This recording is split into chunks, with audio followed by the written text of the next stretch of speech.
Trečioji vieta atiteko Vaido Viktoravičiaus įvarčiui į Kauno vartus.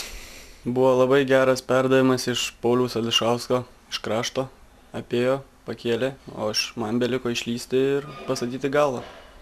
Tikriausiai žiūrėjai pats visus įvarčius, kuris tau labiausiai patiko. Man patiko Manto Kuklio įvartis į Visagino Interio vartus. Gražus buvo. Antra vieta. Inters Kirchners stiprus smūgis ir gan kuriozinis įvartis Panevėžio ekranui. Это было против Экранос, что был, мне кажется, контратака.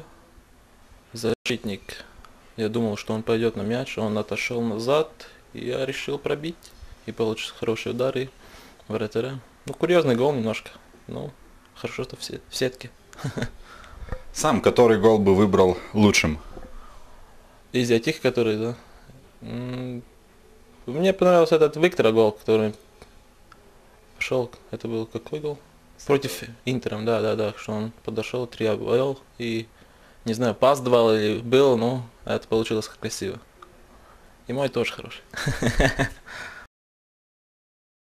Ir pirmoji vieta. Rungtynės Interas Šiauliai Vilniuje. Ir ketvirtasis įvartis į Visagino komandos vartus, kurį pelnė Mantas Kuklys. Ar prisimeni įvartį įmuštą į Intero vartus? Tai prisimenu labai gerai. Pirmasis įvartis A lygoje. Manau, labai puikiai atlikau šį smūgį. Gražu tiesiog ir tiek. Kurį įvartį pats būtum išrinkęs gražiausių, savo ar kurį kitą? Nu, aš manyčiau, kad tikrai gražus įvarčiai buvo Edvardo Apšilenskio ir Gedimino Butavičiaus.